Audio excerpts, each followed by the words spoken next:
कांग्रेस उपाध्यक्ष राहुल गांधी ने आज दागी नेताओं को बचाने संबंधी केंद्र के अध्यादेश का विरोध करते हुए कहा कि इसको फाड़ कर फेंक देना चाहिए।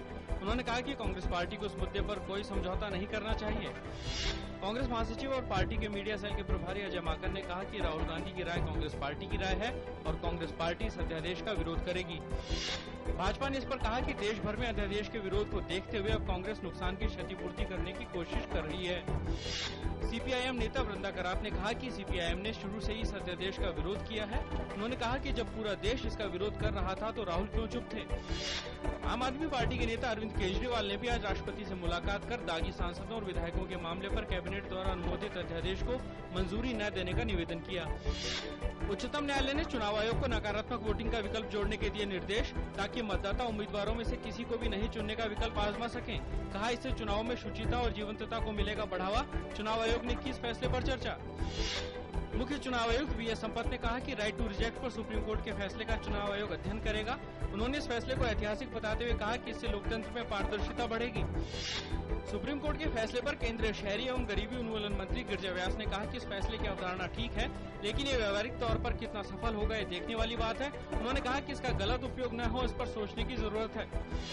सुप्रीम कोर्ट के फैसले पर ऐतराज जताते हुए सीपीएम ने कहा कि इस तरह के फैसले संसद और विधानसभाओं पर छोड़ दिए जाने चाहिए थे। कहा कि इस फैसले से जनता में राजनीतिक दलों के प्रति अविश्वास की भावना और बढ़ेगी। बीसीसीआई प्रमुख के चुनाव के बारे में सुप्रीम कोर्ट ने आज अंतरिम फैसला देते हुए कहा कि बोर्ड अध्यक्ष का चुनाव करा सकता है, लेकिन अगर एन श्रीनिवासन अध्यक्ष पद के लिए चुने जाते हैं तो अदालत में सुनवाई पूरी होने तक वे अपना पद न संभालें। प्रधानमंत्री डॉक्टर मनमोहन सिंह आज वाशिंगटन में अमेरिकी राष्ट्रपति बराक ओबामा के साथ करेंगे द्विपक्षीय बैठक। अमेरिका के साथ सभी क्षेत्रों में रिश्तों को और मजबूत करने पर होगा जोर।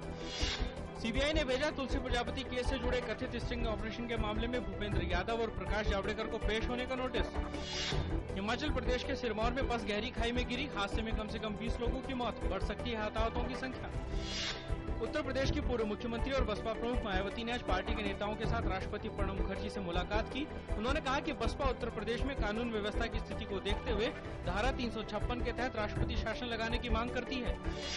शेयर बाजार में आज गिरावट, सेंसेक्स 167 अंक की गिरावट के साथ 19,727 पर हुआ बंद। निफ्टी 49 अंकों की कमी के साथ 5,833 पर हुआ बंद।